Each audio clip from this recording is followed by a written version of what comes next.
El Señor esté con ustedes. Proclamación del Santo Evangelio según San Mateo.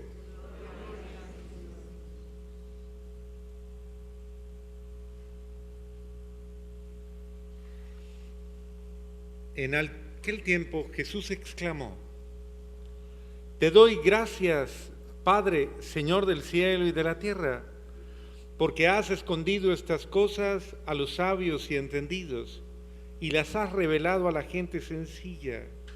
Gracias, Padre, porque así te ha parecido bien.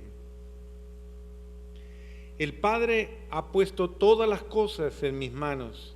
Nadie conoce al Padre sino el Hijo,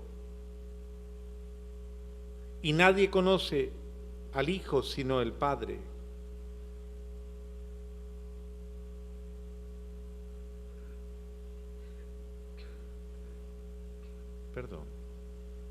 Nadie conoce al Hijo sino el Padre, y nadie conoce al Padre sino el Hijo, y aquel a quien el Hijo se lo quiera revelar. Palabra del Señor.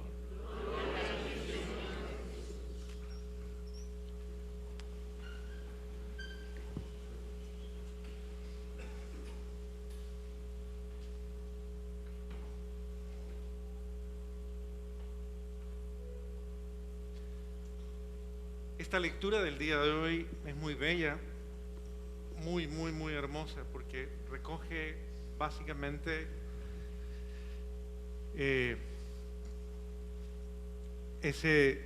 primero que todo, un sentimiento de Cristo.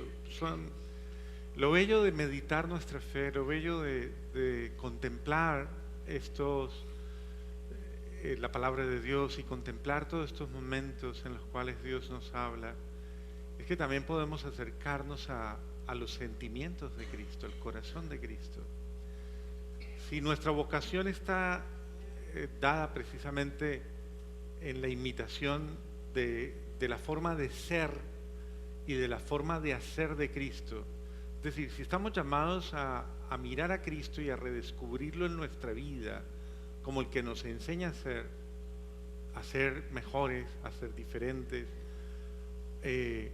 pues nosotros tenemos que seguir lo que Él nos está enseñando. O sea, Él nos quiere enseñar, Él nos quiere mostrar el camino, pero requiere ante todo que nosotros tengamos la suficiente docilidad y la suficiente humildad para aprender de Él. Por eso Él siempre lo dice, ¿no? Aprendan de mí, que soy muy bien, manso y humilde de corazón. Esto es para mostrarnos una de las dimensiones especiales de Dios. Es decir, Dios no es arrogante, Dios no es impositivo, Dios no es un tirano, Dios no es, un opresor. No, Dios es absolutamente respetuoso, y primero que todo de la libertad y de la dignidad de las personas. Dios es un caballero, es un señor correcto, que no traspasa el límite precisamente porque nos respeta, pero que básicamente tampoco nos permite caer en el error o vivir en el error, sino que al contrario ilumina nuestra vida para que ninguno de nosotros se pierda. ¿Qué queda frente a Dios? O sea, ¿qué queda de nosotros frente a Dios? Pues miren, si nosotros no tenemos humildad para relacionarnos con Dios, yo creo que el diálogo ahí se truncó. Dios no se puede comunicar con una persona que no es humilde. Es que toda persona que no es humilde se vuelve inalcanzable para Dios. ¿Por qué? Básicamente porque la soberbia es una de las gradualidades tal vez más complicadas, podríamos decir, del ser humano.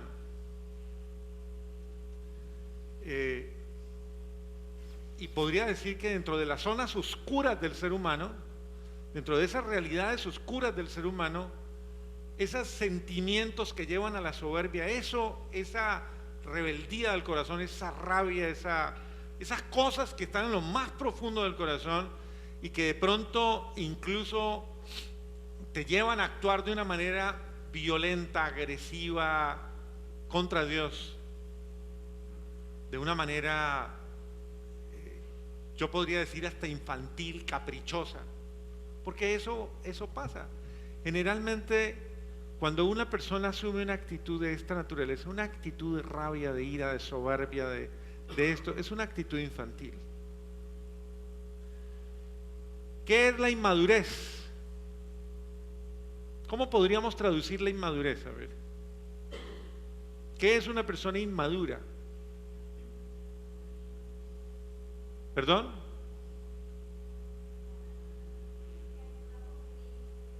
Que actúa como un niño. ¿Qué más? Está bien, ¿qué más? Dice usted que pasó por la vida y no aprendió. ¿Qué más?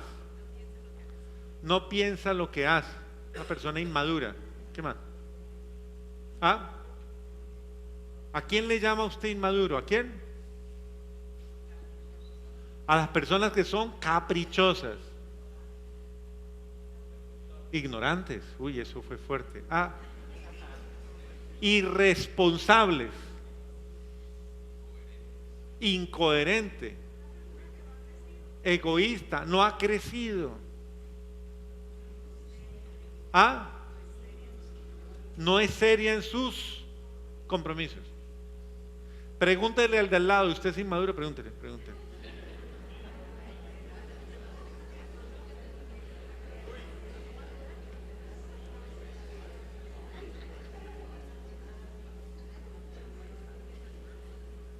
Definitivamente una persona inmadura es una persona que no sabe responder. Es una persona que no sabe dar respuesta. ¿Eso qué quiere decir? Ustedes lo acaban de decir. Una persona que no es responsable es una persona que no sabe responder, que no sabe dar una respuesta madura, adulta, es decir, que se queda en una actitud infantil, caprichosa. Y muchas veces encierra terquedad, encierra, no entiende, no oye, no escucha, no nada. Usted puede pelear con un niño, ¿cierto? ¿Qué cosa más difícil pelear con un niño cuando le da un berrinche? Usted puede gastarse, gritarle, pegarle, hacer lo que quiera, y él, mientras está en su berrinche, ¿se puede decir así? ¿Berrinche? No es una mala palabra, ¿no? Mientras está en su cosa, no reacciona. Y básicamente uno podría pensar, bueno, pero eso, ¿qué me va a dar a mí que yo soy ya tan viejo, tan vieja, ya tan grande, ya tan... Créame que los mayores encaprichamientos, por decirlo de alguna manera, yo no los he visto en la gente, en los niños ni en los jóvenes. ¿Saben quién los he visto? En la gente vieja.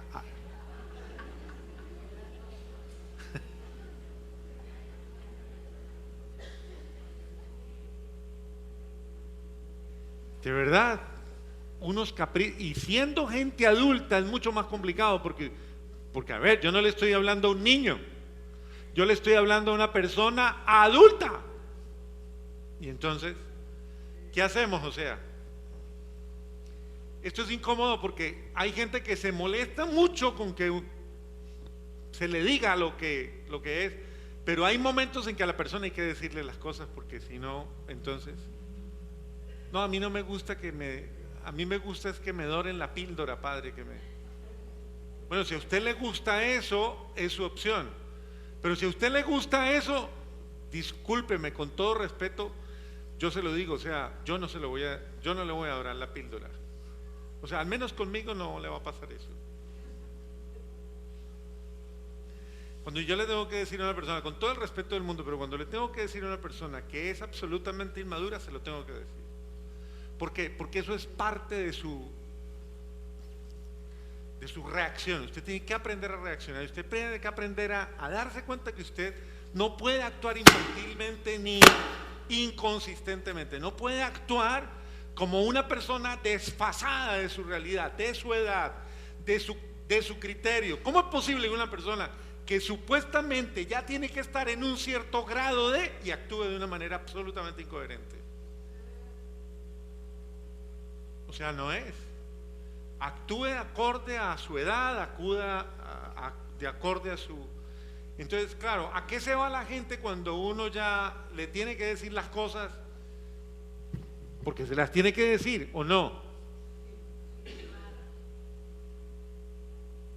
Yo no sé, hay gente que... Yo muchas veces le pregunto a la gente cuando viene y le digo la verdad, le digo, ¿y entonces por qué vino a buscarme a mí? O sea, ¿a mí para qué me buscó? O sea, ¿por qué no va a otro lado entonces? ¿Para qué me busca a mí? Si me vino a buscar a mí, me vino a buscar por algo, ¿sí o no? Al menos aquí me conocen como soy, ¿cierto? Si me vino a buscar, sepa qué atenerse. Porque, ¿qué quiere que yo le diga? Que todo está bien, que tranquilo, que haga lo que le dé la gana y que no se preocupe. Si usted quiere eso, no me busque a mí y no me comprometa con una situación que no es. No sea como dice la palabra de Dios, que el Señor algún día me diga, perro mudo, tenías que ladrar y no ladraste. ¿Para qué sirve un perro mudo? Dígame. ¿No? Ezequiel 33. Si tu hermano falla, corrígelo. Si tu hermano se corrige, habrá salvado su vida y tú la tuya también. Si tu hermano escucha y no se corrige, tú habrás salvado tu vida y él me responderá a mí. Pero yo soy un vigía, una atalaya de Dios, y como vigía tengo que cuidar a mis ovejas, y si les tengo que decir las cosas, se las tengo que decir. Eso no implica juzgarlas, yo no las estoy juzgando ni condenando, pero en el momento en que yo le tengo que decir a alguien las cosas, se las digo con todo el cariño, con todo el respeto, con todo el cariño, pero con toda la verdad, porque con Dios no se juega y con las cosas de Dios no se juega. Yo no puedo andar jugando con las cosas de Dios y prendiéndole una vela a Dios y otra al diablo. Y en esto no vayan a decir ahora, ay, el padre está bravo, quién sabe qué era que le dijeron por ahí, quién sabe. Porque ese es el cuento con que ahora como que lo controlan a uno, ¿no? Como que dicen que padre, no usted hable. No, porque es mi responsabilidad. Cuando un papá tiene que hablar con un hijo, tiene que hablar. ¿Sí o no?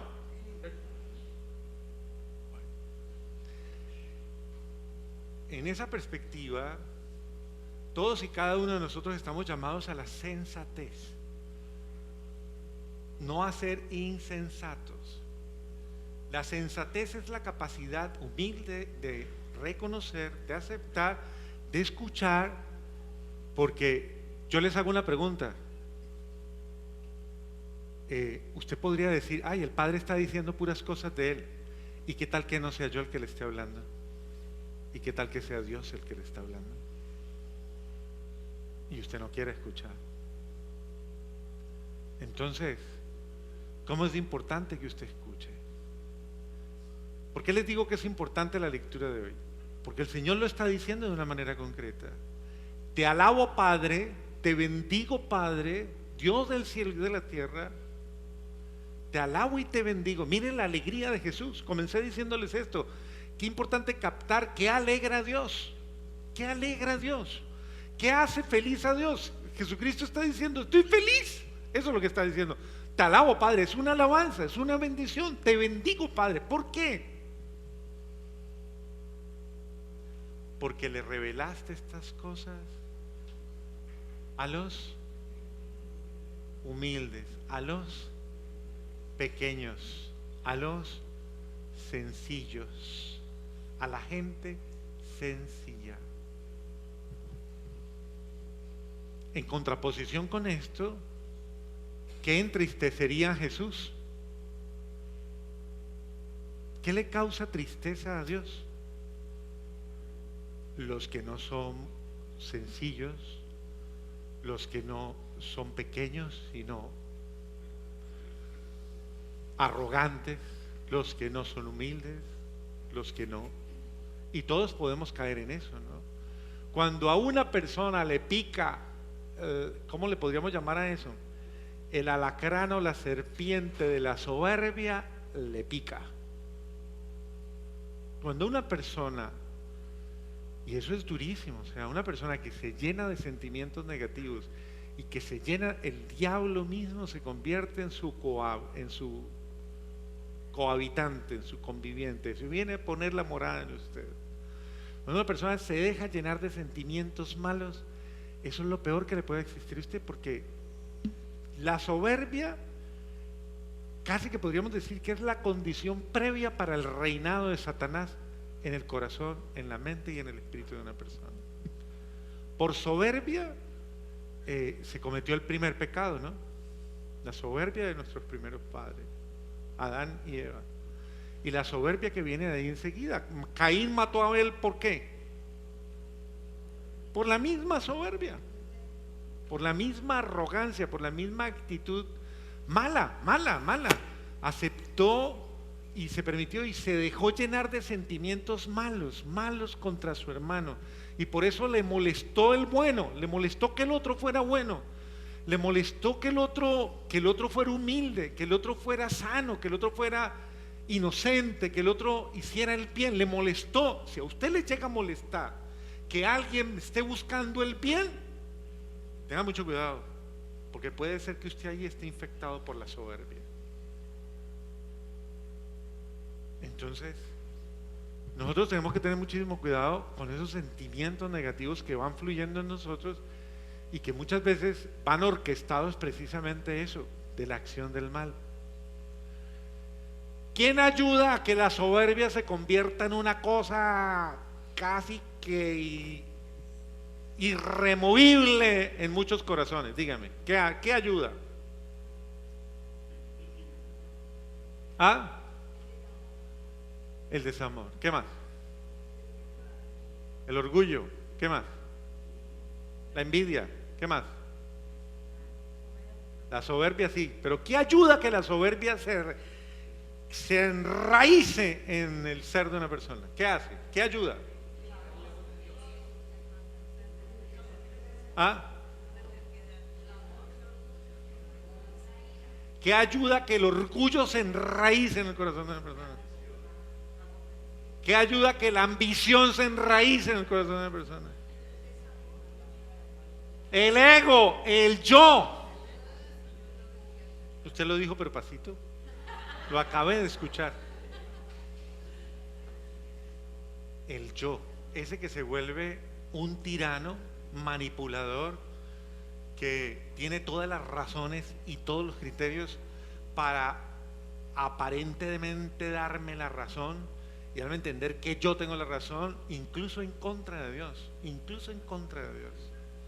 Ese ego que, casado con el pecado, casado con el orgullo, con la conveniencia, con la soberbia, con la vanidad, con la lujuria, casado con lo que quiera que se esté casando, se vuelve un tirano interior que su finalidad es perder a la persona, apartarla de Dios, apartarla del hermano, llenarla de malos sentimientos, convertirla en una persona absolutamente negada a la felicidad del otro, y agresiva y violenta, y que nubla la comprensión. Nada más difícil que hablarle a una persona ensoberbecida. No se puede, se nubla la razón, y esa persona lastimosamente se deja llevar por eso a lo peor. Por eso Jesús dice: te alabo, Padre, por los sencillos. Dios mío, es que ¿cómo le debemos cansar nosotros a Dios con esas actitudes tan feas? Él haciendo todo lo posible porque yo esté bien, mostrándome, enseñándome, dándome generosamente, abundantemente, regalándome, dándome posibilidades, y yo voy a decir una frase que es un poquito dura, pero ustedes mismos la han escuchado y la dicen muchas veces: y yo pisando la comida que me voy a comer. Dios haciendo todo lo bueno por mí, dándome todas las gracias, todas las bendiciones para que yo me salve, y yo estoy despreciando eso. ¿Cómo se le llama eso? Soberbia. Que encarna todo eso, ingratitud, de todo, desconsideración, todo. Soberbia. Yo hago lo que a mí se me da. El egoísta siempre termina solo, e infeliz y aislado de todo el mundo. Y nosotros podemos ser tan egoístas que hasta a Dios le negamos la posibilidad de contar con nosotros. Por eso te alabo, Padre, por los sencillos y por los humildes, porque con ellos es más fácil, Señor. Sí, te alabo, Padre, porque ¿qué se necesita para uno no perderse la bendición de Dios, la gracia de Dios, y no caer en la trampa de la fantasía del demonio con todas sus astucias y con todos sus criterios? Ser humilde, Dios mío, reconocer, ser humilde, humilde ante Dios.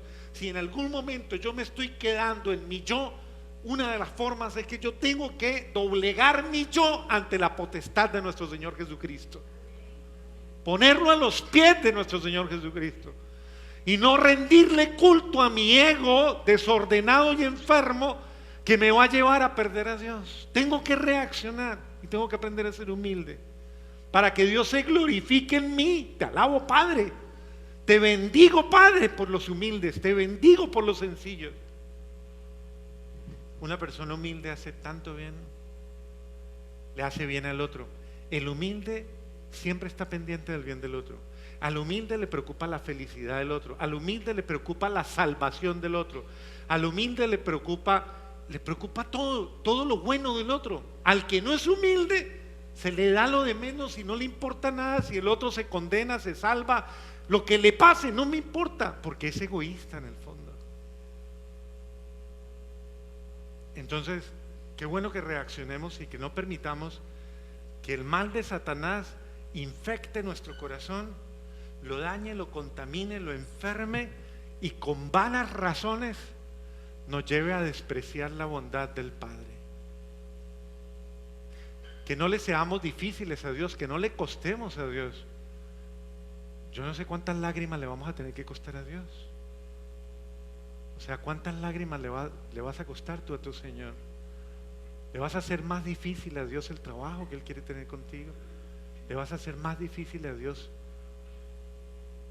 O sea, ¿cuánto tiene que sufrir Dios para que tú reacciones? No hagamos la cosa más difícil. Seamos más humildes y complazcamos a Dios. ¿Qué le cuesta a usted complacer a Dios? ¿Qué le cuesta?